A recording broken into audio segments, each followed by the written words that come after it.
In this video I'm going to talk about the web GUI for the Poseidon pond control. And the reason for having this web app is really to be able to interact with the pond in an easier way. Sure, the capacitor, the chronograph and the Grafana dashboards are great to do visualization and more long-term trending, but if you want to see more instant values and interact with the pond, I think then you're better off writing your own web application. And this is quite simple. It's a Python Flask application. So you have this app.py, which has the server part and handles your API calls back to if you're going to fetch something from a database, etc. So this is the equivalent of things you would do in PHP or similar. If we look at the web page, it's quite simple from a structural point of view. And in the templates here, you have the rendered dashboard, which is the main page. You also have one to edit timers and how to add those when you want to do feeding and turn on water, etc. But if we go into the dashboards here, here's where you add a number of the sensors that you want to look at, and in this case it's really to configure to what you want to listen to and how you want to show them on the web page based on what is coming on the MQTT gateway. So in this web page, we're actually, when it's up and active, we both fetch the values from the database, but we also look at the sensors in real time. So there will be some delay when starting up when loading the page before you actually see all the sensors there. And this is also a good way of knowing that all your sensors are up and running. Here you can state the units and what the min and max has been for the day, and that kind of values are being fetched from the database.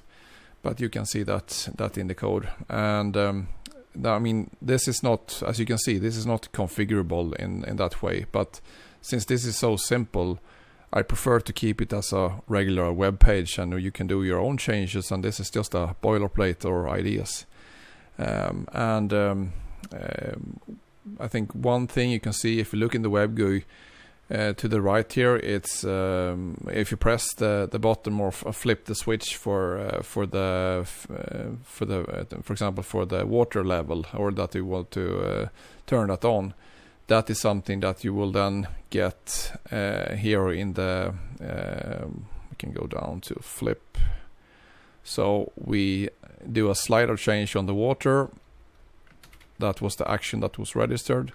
That will call this generic slider change function. So it will basically do this kind of callback to your app.py, the Flask server part here, and it will create a sequence number so you can and then request and acknowledge also back on this. So by this you will actually see when you do this, post this API device control JSON, that is then going to the app.py file. So you will be able to find this. We can actually do that. We go here. So this call here, you want to do something with a device. So that could be feeder or whatever.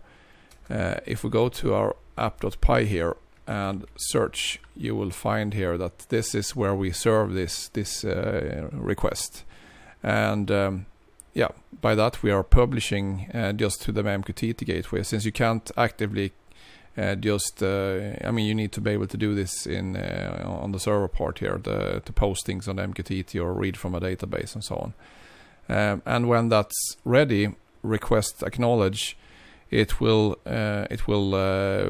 wait here until it returns a success for the call. And in the templates, we go back again. So here we will have a timeout of 3 seconds if we fail to get an acknowledge back, that's I mean, it can still be that it was successful, but there's a 3 second delay on this to make sure that everything was working as it should. And yeah, so there are some more switches like that. I won't go through the code here, but it's pretty standard HTML stuff, and it basically just renders what you see on the screen. So feel free to change that any way you want. And like I said, there are also a few other pages for adding the timers and so on. But I think this is something that is if you want to learn more about Python Flask, I think that's the best resource to just Google that. Here's a lot of how you're connecting to a MQTT gateway, for example, and use socket IO for that communication, and that is to have a more lightweight communication between the MQTT gateway and out to that web page. But yeah, so this is not much more than that you need to do to serve your web page here, and we will see that page right now. So this is the web GUI, and if you reload it, you will see that there are zeros on quite many sensors for a short while, and that is that we're actually listening then to the MQTT gateway messages. And if you want to see them, you can toggle on the debug down here, and then you will see things like PC water quality, pH values, this and that, and yeah, lots of other information. And this will just continuously come, and that is what these sensor values are being based on. I toggle this off again because after a while this will get sluggish here. I'm just adding it to the bottom of the page, but you will still see incoming messages just increasing there. I mean, if you press this one, you will come to the chronograph where you see the different dashboards and so on. And out here to the right, this is not something that is based just on the incoming MQTT. This is actually an API request to the database to fetch the values today. So that's what it represents since midnight, the mean max values since midnight. I think that's something that I use quite often to see how much, what has been the activity during the day. You can see things like the water flow today. It's been added just over 100 liters for the automatic level control. And the other sensor values, you can see the DEO and the pH. I mean, it's changing quite a lot for a full day here. It's almost one full level here for the pH, and it's up, but it's more or less max now before it will start to decline again during the nighttime. Here we can see the default value is that you have automatic water level control, and I've set this one to be a threshold of that.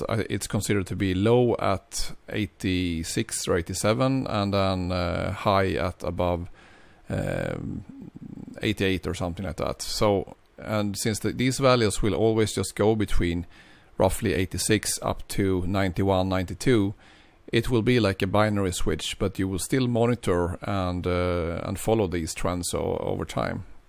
But since we are already at our sort of high level here, we are above 88%.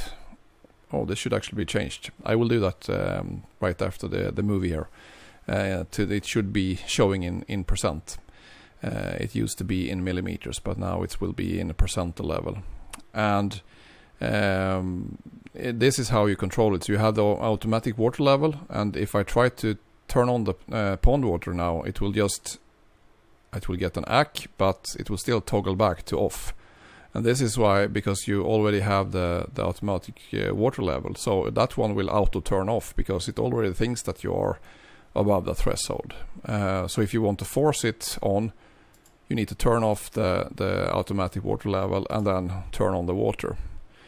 And now I can hear the water turning on, and you see the flow increasing so the number of liters are going up, and eventually you will see some higher level here also. But I don't want this, of course, because this is done in steps of 21 millimeters, so that will be a quite high level in my pond.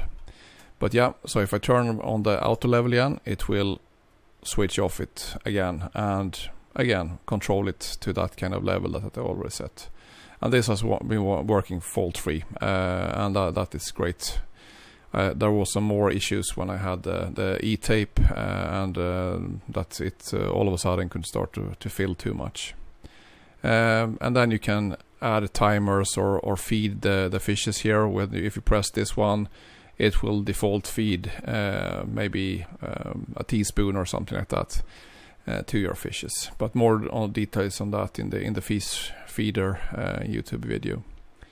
You have the timers here where you can edit them or delete timers or add new, and it's basically just set if you want to do a one-off or daily and amount and so on, and submit that, and that will be stored in the database, so it's not going away even if you have to reboot or anything like that.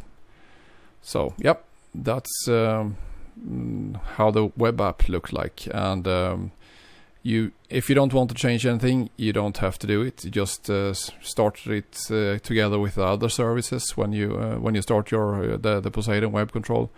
But otherwise, feel free to change. Just build that service and bring it up again. So you have minimum downtime, and you can do whatever changes you want to the GUI.